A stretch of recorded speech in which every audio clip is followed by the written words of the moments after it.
Morning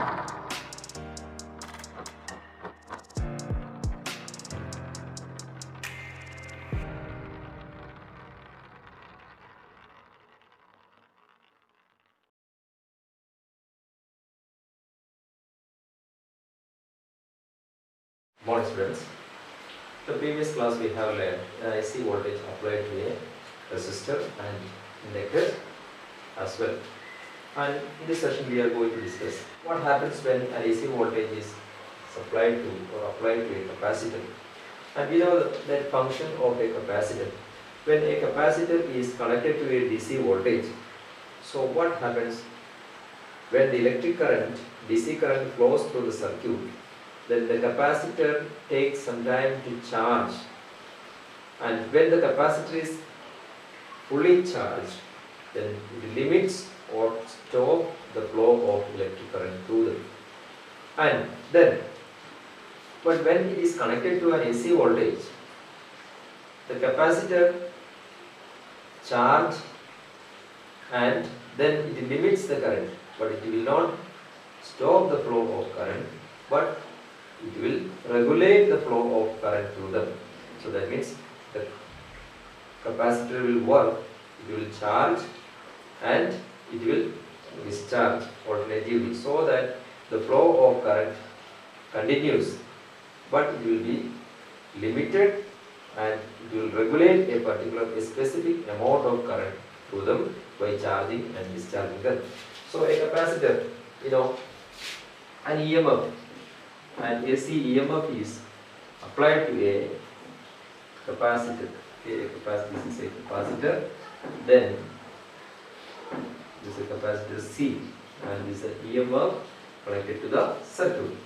So this capacitor will regulate or limits the flow of electric current through them by charging and discharging alternatively.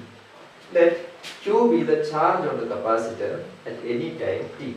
The instantaneous voltage across the capacitor V is equal to Q divided by C.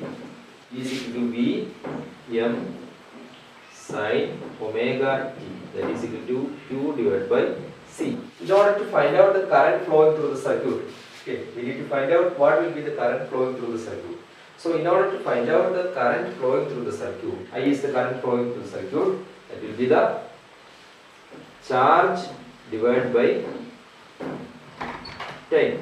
I is equal to dq divided by dt.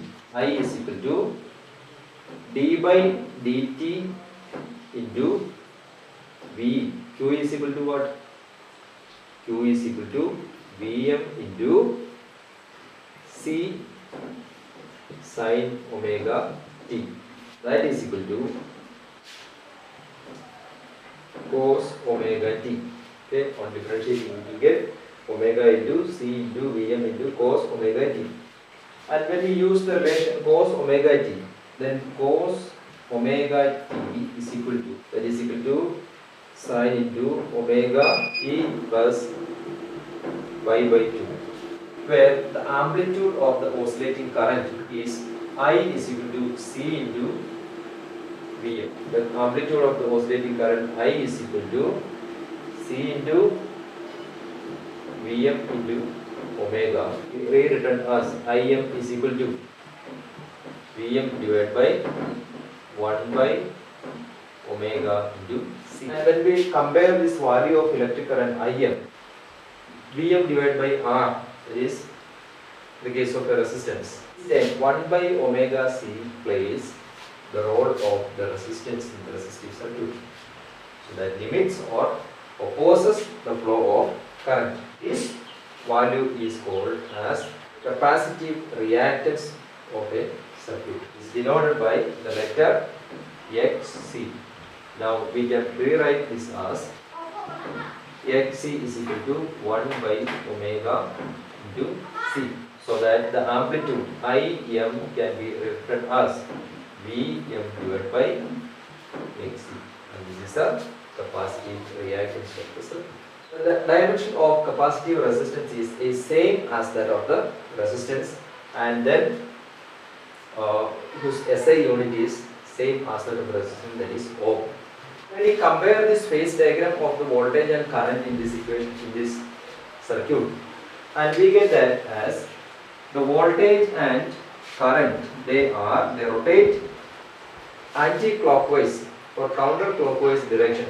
So that means if this is the voltage Vm sin omega t and this is the current, okay, which is Im sin omega t plus pi by 2, okay, vector for the V, and this is I, and it makes a 90 degree, so it is counter clockwise direction. So how it starts from the minimum and to reach the maximum and go down and reaches the minimum again. And what happens? The amplitude or the electric current, it starts from the opposite phase, okay, from the maximum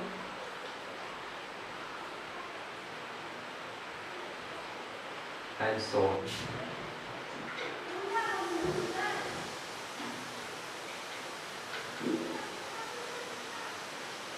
Anti-clockwise or counter-clockwise direction. If we compare the phase diagram of this capacitive reactance, then the anti-clockwise direction. So there is a phase change by 90 degree.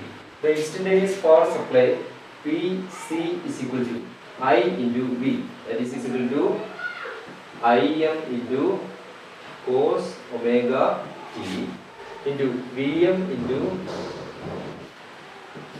sin omega t. Im into Vm into cos omega t into sin omega t. Sin omega t into cos omega t can be written as a identity sin x into cos x. So what will get? So we will get Im Vm divided by 2 into sin 2 omega t. So in the case of an inductor, the average power PC